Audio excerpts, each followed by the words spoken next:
ضلع خیرپور اپنے سیاسی، سماجی اور تاریخی پس منظر کی وجہ سے ملک بھر میں اپنی جداگانہ اور ممتاز شناخت رکھتا ہے۔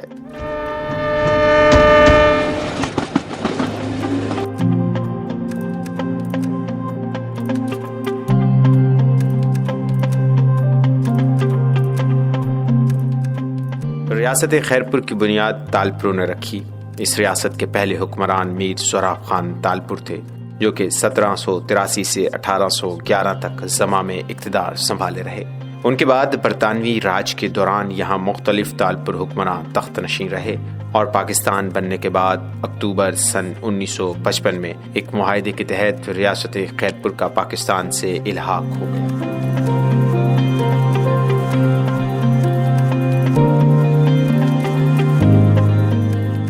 تالپور دور میں یہاں کئی صنعتیں اور کارخانے قائم کیے گئے۔ خیرپور کے تاریخی و سیاحتی مقامات ضلع کی خوبصورتی کو چار چاند لگا دیتے ہیں۔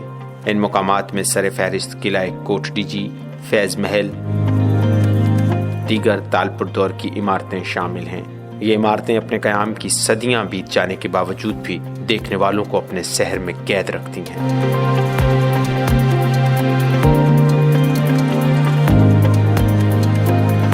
خیرپور میں ادبی، علمی اور تعلیمی شعور کی منازل کے حصول میں شاہ عبد اللطیف یونیورسٹی اور ریڈیو پاکستان کے کردار سے انکار ممکن نہیں۔ زراعت کے شعبے میں بھی شہر اپنی مثال آپ ہے۔ کھجور اس ضلع کی پہچان سمجھی جاتی ہے۔ قومی شاہراہ پر سفر کریں یا براستہ ٹرین، دور ہی سے بڑی بڑی کھجوریں آپ کے استقبال کو منتظر دکھائی دیتی ہیں۔ کھجور کے علاوہ آم اور کیلے کے باغات بھی ضلع کی خوبصورتی اور آمدن میں اضافہ کرتے ہیں۔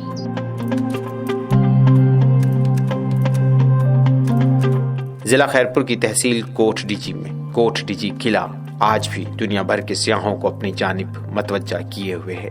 قلعے کے برج اور بڑی بڑی دیواریں دیکھنے والوں کی آنکھوں کو خیرہ کر دیتی ہیں۔ قلعے کی بلندی سے نیچے دیکھیں تو آپ حیران رہ جائیں گے۔ یہاں کئی ایسی حویلیاں دکھائی دیں گی جو آج آثار قدیمہ لیکن ماضی میں طاقت، دبدبے اور حکمرانی کی عکاس تھیں، اور آج یہ آثار قدیمہ تالپوروں کے طویل اقتدار کی نشانیاں ہیں۔ انہی قدیم عمارتوں میں یہ شاہی محل ہے جسے شیش محل کہا جاتا ہے۔ خیرپور شہر میں موجود فیض محل آج بھی دلکش و دل پذیر ہے۔ فیض محل خیرپور کی ایک شاندار تاریخی عمارت ہے۔ یہ عمارت پاکستان کے شاندار فن تعمیر کے نمونوں میں سے ایک اور مغلیہ طرز تعمیر کا بہترین شاہکار ہے۔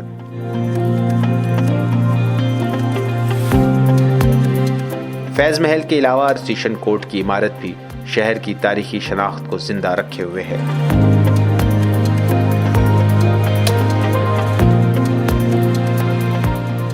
سکھر شہر بھی اپنی تاریخی حیثیت کے سبب سیاحوں کو اپنی جانب متوجہ کیے ہوئے ہے۔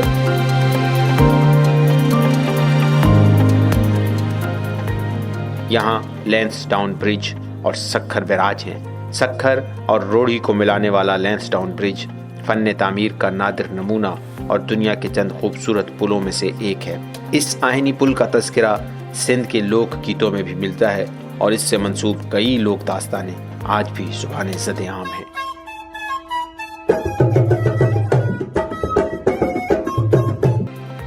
سکھر بیراج بھی اپنی خوبصورتی اور آبپاشی میں کردار کے سبب نہایت اہمیت کا حامل ہے۔ یہ بیراج پورے ملک کی معیشت میں ریڑھ کی ہڈی کی حیثیت رکھتا ہے۔ بیراج کے 66 دروازے خوبصورتی کو نکھارنے اور سیاحوں کو اپنی جانب متوجہ کرنے کی صلاحیت رکھتے ہیں۔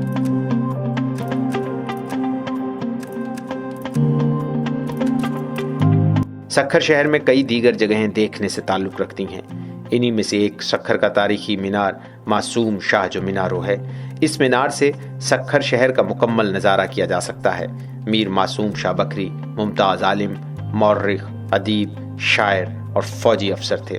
یہ خوبصورت مینار میر معصوم شاہ کی فصاحت و بلاغت اور بہادری کی یادگار کے طور پر دیکھا جا سکتا ہے۔ سکھر و روڑی میں ساد بیلو اور ستین جو آستانوں بھی سیاحوں کی دلچسپی کا سامان لیے ہوئے ہے۔ خیرپور اور سکھر اپنی سیاحتی کشش کے سبب دنیا بھر کے سیاحوں کو اپنی جانب متوجہ کر کے ملک کی شناخت و تشخص کو بہتر بنانے کا سبب بن سکتے ہیں۔ ضرورت اس امر کی ہے کہ یہ سیاحتی مقامات بین الاقوامی سیاحوں کے سامنے پیش کیے جائیں۔ اس حوالے سے لوک سہایتا ٹرسٹ کے زیر اہتمام منعقدہ میراتھن امید کی دوڑ ایک اہم سنگ میل ثابت ہوگی، جو نہ صرف صحت مند سرگرمی کے فروغ کا سبب بلکہ دنیا بھر کے سامنے خیر پور و سکھر کے تاریخی مقامات اور یہاں کی تاریخ دنیا کے سامنے پیش کرنے کا سبب ہوگی۔